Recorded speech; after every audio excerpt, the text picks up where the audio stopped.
Find a target audience that's not generic. Questions that would be answered. Why should I avoid generic descriptions of my target audience? What's a good way to define my target audience? How does this help me stand out from my competitors? Connect with me via WhatsApp, +234 703 247 4726, to get more interesting videos. Please, to support our ministry, remember to like the video, and also find it in your heart to subscribe to our YouTube channel and then gently tap the bell to turn on the notification, so as not to miss out on the next videos. Soccer moms. Yuppies. Tweens. You might hear businesses using labels like these when they talk about target audiences. It helps them narrow their ideal customers down into an easy group to market to. It makes sense, in theory. But can a generic target audience like soccer moms really help you do the best marketing? Let's find out. When it comes to target audiences, remember this. Customers are people, not stereotypes. Really understanding your customer means knowing more about them than just their sex, age group, social status, and what type of job they have. What you really need to know is why. As in, why they act, think, and lead their lives the way they do. Basically, you need to know your target audience, as well as you know your closest friend. You may be thinking, broad stereotypes are easier to come up with. Why can't I market to 30-something hipster dads? Here's why. It's difficult, if not impossible, to be everything to everyone.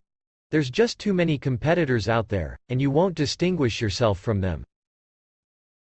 And stereotypes can lead you to assume your target audience is one group, when it's actually a completely different group altogether. How do you avoid the broad stereotype trap? Think about the major assumptions you've made about your customers, and challenge them.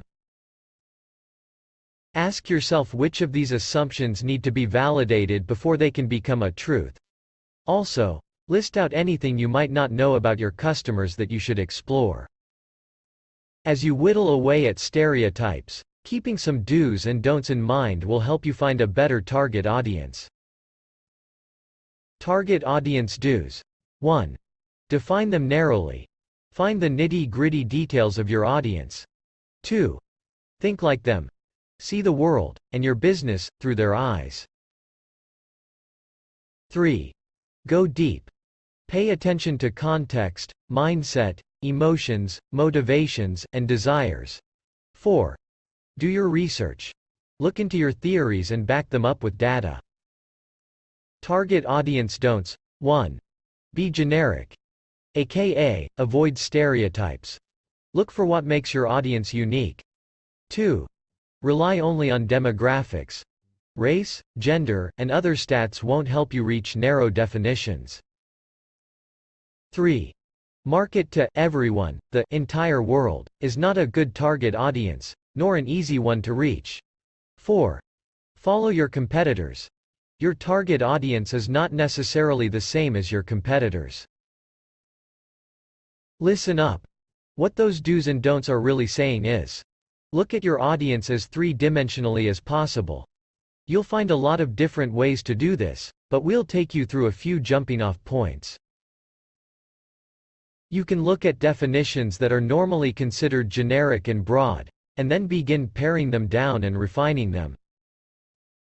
Instead of the very large 18 to 49-year-old age group, you can look at specific age ranges like early 20s or early 30s. Along with age, you can look at where your target audience is: city, suburbs, countryside, another country, etc. What education level does your target audience have? High school, bachelor's, master's, or higher? Or are they self-educated? Also look at what type of job they have: professional, blue-collar, business owner, etc. These descriptions do a decent job of defining your audience narrowly, but you can go further by looking at lifestyles and emotions. Look at what they like to do, and what type of hobbies they have. Are they into arts, science, socializing, etc.? Your target audience's values can also tell you a lot about them. Research what they believe in: honesty, hard work, community, family, etc. Finally, look at how they view your business and product. Do they think of you as a pastime, a necessary evil, an escape, or something else? Let's see how Pinterest, the visual discovery tool for ideas you can try in real life, found success by narrowing down their target audience. Founders, Ben Silbermann and Evan Sharp, originally created Pinterest as a tool to help themselves collect visual inspiration they found online. When they decided to make Pinterest available to others, they at first weren't sure who they should market to. One conference later, they found traction with a community of lifestyle bloggers, which helped populate Pinterest with great content.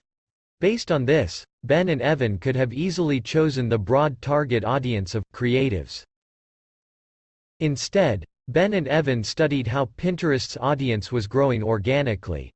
They looked at why people were using their tool, and how they were using it.